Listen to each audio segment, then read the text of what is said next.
Assalamualaikum warahmatullahi wabarakatuh. Perkenalkan, nama saya Amali Deyati dari Prodi PGMI 2B mata kuliah Akhlak.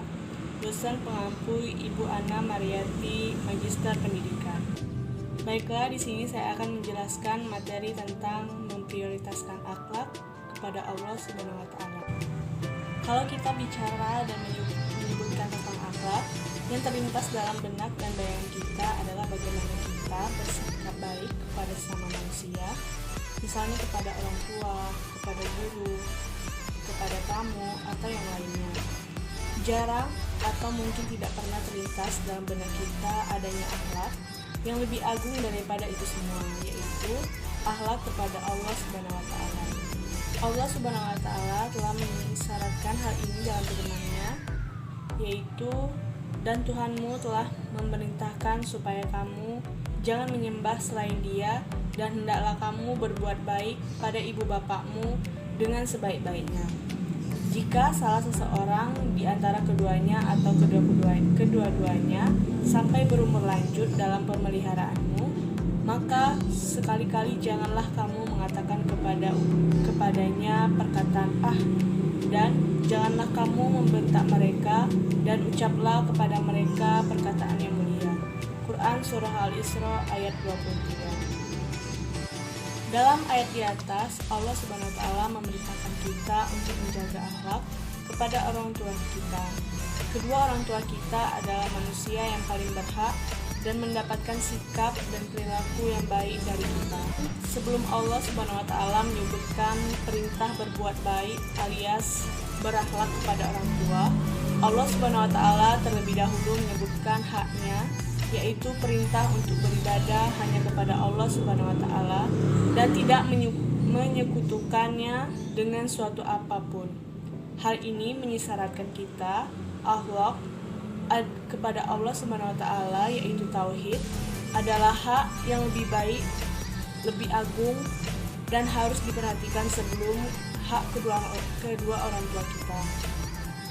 Demikian juga dalam ayat-ayat yang lain, Allah Subhanahu wa taala berfirman, yaitu sembahlah Allah dan janganlah kamu mempersekutukannya dengan sesuatu apapun, dan berbuat baiklah kepada dua orang tua ibu bapak, karib, kerabat, anak-anak yatim, orang-orang miskin, tetangga yang dekat dan tetangga yang jauh, dan teman sejawat, ibnu sabil, dan hamba sahayamu.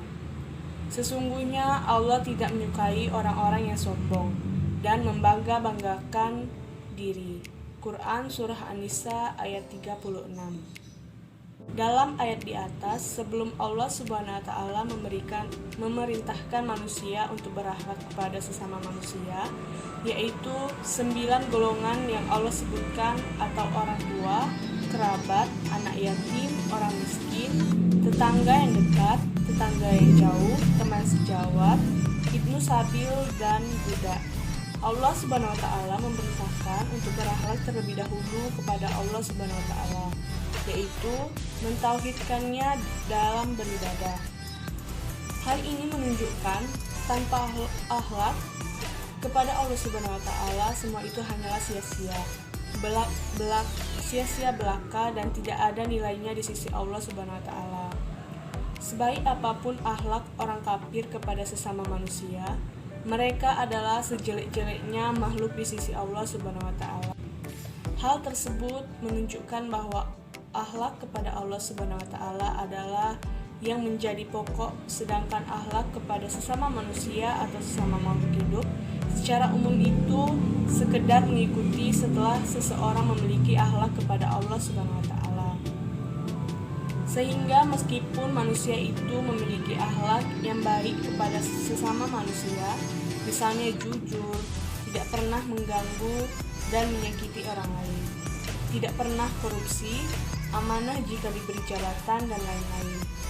Jika mereka tidak beriman kepada Allah Subhanahu wa taala, akhlak-akhlak yang luhur kepada sesama manusia, Rasulullah Shallallahu alaihi wasallam bersabda, barang siapa yang beriman kepada Allah dan hari akhir, hendaknya dia berkata-kata yang baik atau diam, Barang siapa yang beriman kepada Allah Subhanahu wa taala dan hari akhir, hendaklah dia tidak menyakiti tetangganya.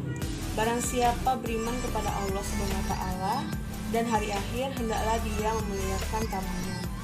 Hadis riwayat Bukhari ayat 6475 dan Muslim ayat 47.